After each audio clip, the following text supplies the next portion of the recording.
আমি এইচএম নাহিয়ান আপনাদেরকে স্বাগত জানাচ্ছি ভোরের কাগজ থেকে। আর এই মুহূর্তে আমি আছি রাজধানীর বিজয় সরণিতে। আর যে বিজয় সরণিতে এসে এই আন্দোলনকারীরা বিজয় চিহ্ন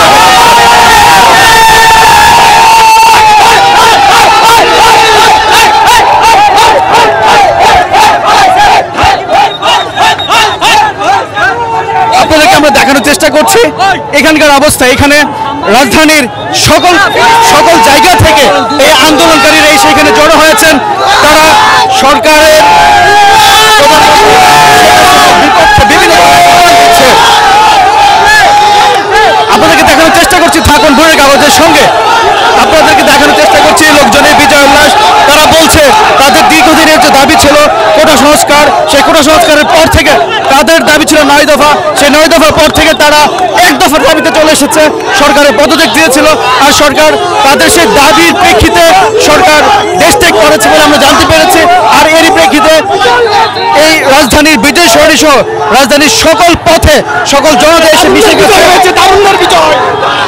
সকল জনতা এসে এই রাজপথে নেমে পড়েছে। তারা বারবার ভুয়া ভুয়া স্লোগান দিচ্ছে। আমরা যদি দেখাই এখানে একটি সেনাবাহিনীর ট্যাঙ্ক রয়েছে, সেই ট্যাঙ্কে উঠে পড়েছে এই উল্লসিত জনতা। তারা ট্যাঙ্কে উঠে উল্লাস করছে।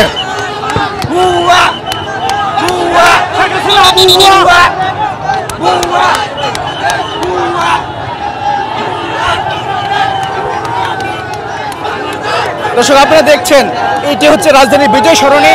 আর বিজয় সরণিতে আপনারা দেখতে পাচ্ছেন আন্দোলনকারীরা ট্যাঙ্কের ওপরে ওঠে সেনাবাহিনীর সাথে তারা হাত মেলাচ্ছে। সেনাবাহিনীকে তারা বুকে জড়িয়ে নিয়েছে এবং এই ট্যাঙ্কে উঠে তারা উল্লাস করছে, বিজয় উল্লাস করছে। আমরা আপনাদেরকে দেখানোর চেষ্টা করছি এখানকার দৃশ্য। আপনারা দেখেন হাতে জাতীয় পতাকা নিয়ে এই ট্যাঙ্কে উঠেছে লাখো লাখো আন্দোলনকারী, হাজার হাজার আন্দোলনকারী এবং বিজয় সরণিতে হাজারো আন্দোলনকারীর পদচারণায় মুখরিত হয়ে উঠেছে এই বিজয় সরণি। তারা বাংলাদেশ বাংলাদেশ স্লোগান দিচ্ছে, কখনো ভুয়া ভুয়া স্লোগান দিচ্ছে, কখনো শেখ হাসিনার বিরুদ্ধে স্লোগান দিচ্ছে এবং তারা দাবি তুলেছে যে আজকের মধ্যে অর্থাৎ 1 ঘন্টার মধ্যে যত ছাত্রদেরকে গ্রেপ্তার করা হয়েছে তাদেরকে যেন 1 ঘন্টার মধ্যে ছেড়ে দেওয়া হয়।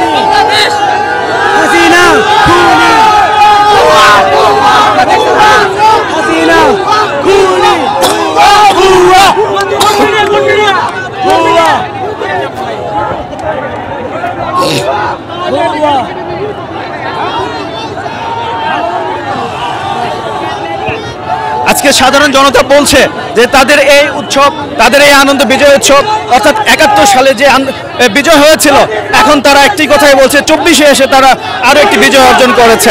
আমাদের দেশে কোনো স্বৈরাচারের জায়গা হবে না। আপনারা শুনতেই পাচ্ছেন যে তারা বলছে যে এদেশে কোনো স্বৈর শাসকের জায়গা পূর্বে হয়নি, এখনো হবে না।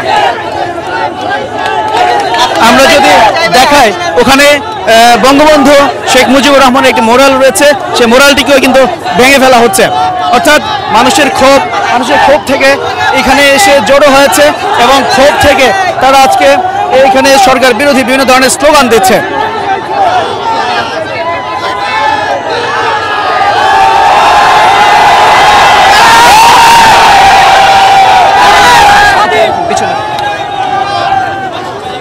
আমরা আপনাদেরকে দেখানোর চেষ্টা করছি।